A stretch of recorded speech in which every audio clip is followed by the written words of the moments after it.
Près de 9 ans après la mort de Mouammar Kadhafi, la Libye est toujours enfoncée dans le chaos et cette crise préoccupe au plus haut point la communauté internationale. Avant d'en parler avec un invité, faisons le point sur la situation dans le pays. Tout d'abord, les acteurs clés de cette crise libyenne. À gauche, Fayez El-Sarraj, le Premier ministre du gouvernement d'union nationale libyen. Il est reconnu par les Nations Unies. Il est au pouvoir depuis 2016, mais n'a pas été élu. Il a été désigné suite aux accords de Skhirat. De l'autre, le maréchal Khalifa Haftar, considéré comme étant l'homme fort de l'Est libyen. Il a le soutien du Parlement basé à Tobrouk. C'est le commandant en chef de l'armée nationale libyenne et c'est un ancien proche de Mouammar Kadhafi. Deux hommes clés donc, et deux gouvernements qui s'opposent, deux parlements qui s'opposent également géographiquement. Vous le voyez sur cette image, à Tripoli, donc à l'ouest, où siège le gouvernement d'union nationale de Fayez El-Sarraj. Et puis à l'est de la Libye, le parlement de Tobrouk qui soutient le maréchal Haftar. La Libye, donc un pays profondément divisé. Et aujourd'hui, vous allez le voir sur cette carte, les forces du maréchal Haftar contrôlent une grande partie du territoire libyen, et y compris d'ailleurs les zones pétrolières. Et depuis avril 2019, les forces de l'armée nationale libyenne tentent de prendre le contrôle de la capitale Tripoli. De son côté, le gouvernement d'union nationale ne contrôle que quelques poches donc, dans l'ouest libyen, autour de Tripoli, Misrata et Sirte. Il y a également au sud des milices, des factions, notamment des Touaregs, qui contrôlent donc cette zone frontalière à la frontière du Tchad et du Niger. Donc la Libye, à l'image de la Syrie aussi, qui est devenue quelque part le théâtre d'une guerre par procuration. Le gouvernement d'union nationale de Fayez El-Sarraj est soutenu par le Qatar et la Turquie, qui a annoncé au début de l'année l'envoi de troupes sur le territoire libyen, alors que les troupes du maréchal Haftar sont soutenues par l'Égypte, l'Arabie saoudite et les Émirats arabes unis, ainsi que par la Russie, même si Moscou dément toute implication dans ce conflit. Pour faire le point sur la situation en Libye, nous retrouvons désormais David Rigoulet-Rose, chercheur associé à l'IRIS, spécialiste du Moyen-Orient. Bonjour. Bonjour.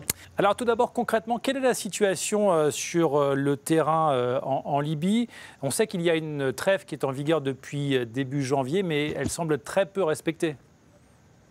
Oui, elle est très peu respectée puisque l'ONU, par la voix de Stephanie Williams, qui est la représentante adjointe sur la Libye, a reconnu qu'il y avait eu une centaine de violations justement de cette trêve qui est censée être en vigueur effectivement depuis le 12 janvier, mais qui n'a jamais été finalisée d'une certaine manière. On l'a vu à la faveur de la réunion à Berlin, puisqu'il n'y a pas eu d'engagement écrit et contraignant, notamment avec le refus du maréchal Haftar.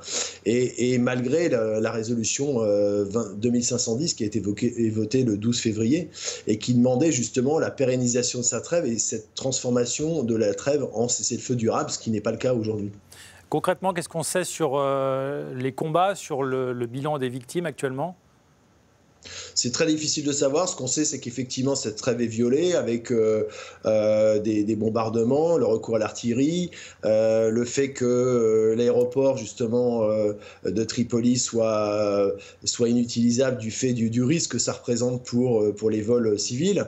Et donc, il y a une montée effectivement de la tension qui est manifeste en dépit des engagements qui avaient été formulés dans le cadre de la réunion de Berlin. Alors, les Européens et l'ONU, donc vous le disiez, dénoncent les violations de cette trêve et aussi les violations de l'embargo sur les armes qui est imposé à la Libye depuis 2011.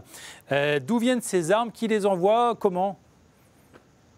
Alors, pour reprendre justement la formulation de Stephanie Williams que je viens d'évoquer, elle a une formule terrible, c'était en disant que l'embargo sur les armes pour la Libye a viré en une vaste plaisanterie, dans la mesure où cet embargo, effectivement, qui avait été voté normalement en 2011, est violé sur terre, en mer et dans l'air.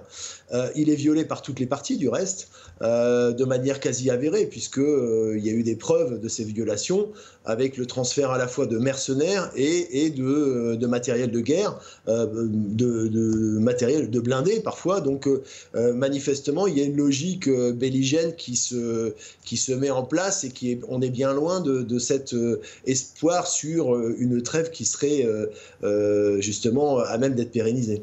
Et donc d'où viennent ces armes, d'où viennent ces mercenaires que vous venez de citer ?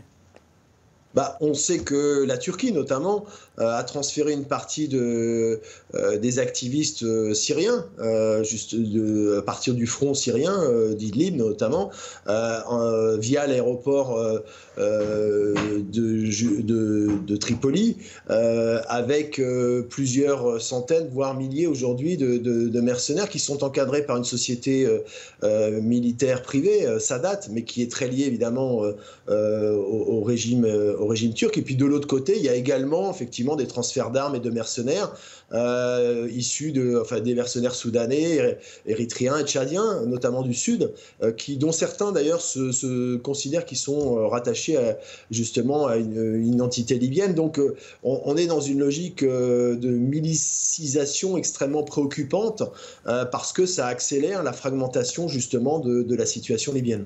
Est-ce qu'on a les preuves d'une participation russe à ce conflit ? Les Russes ont toujours démenti catégoriquement. D'ailleurs, il y a une rumeur qui évoque la mort d'un soldat russe dernièrement, qui a été vigoureusement démentie par Moscou.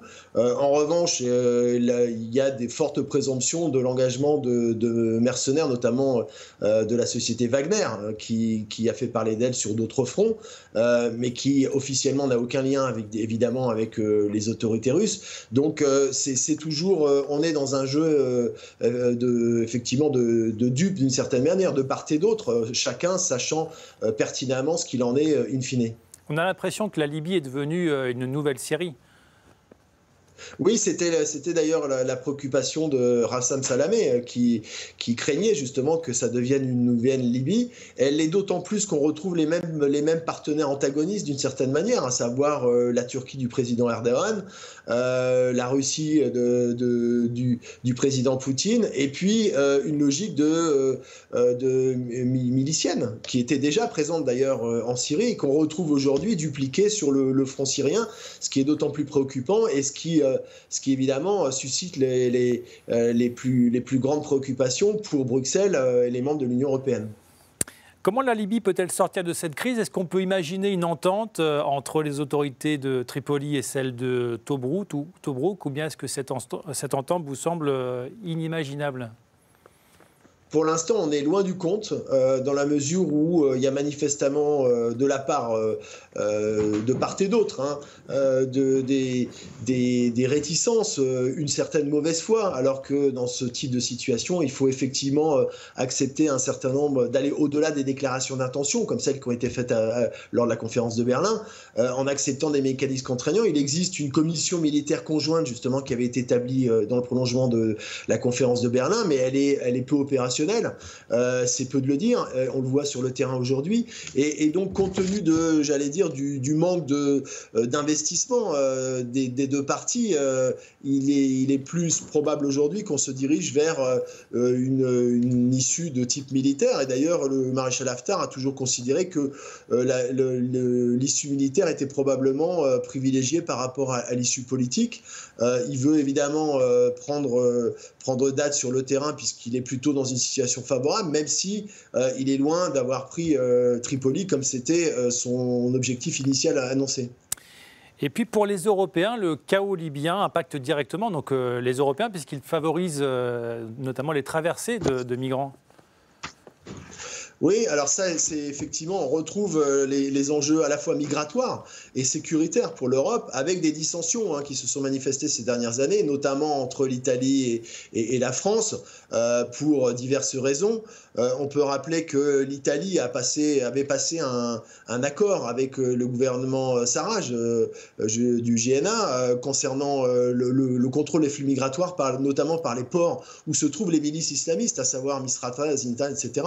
Et cet accord a été reconduit de manière tacite le 6 novembre 2019. Et donc pour les Européens, c'est évidemment un enjeu majeur, mais c'est un enjeu majeur qui va au-delà de la simple question migratoire. D'ailleurs, on l'a vu lors de la déclaration du président Macron le 29 janvier, lorsqu'il a reçu le Premier ministre grec, en accusant de manière quasiment explicite le président Erdogan d'alimenter la tension, en considérant que ça portait un préjudice pour la sécurité des Européens et des Sahéliens, puisqu'évidemment, le sud de la Libye jouxte l'opération Barkhane qui est menée par la France. Donc tout se tient, toutes les pièces se tiennent, et c'est évidemment ce qui fait l'importance de la situation.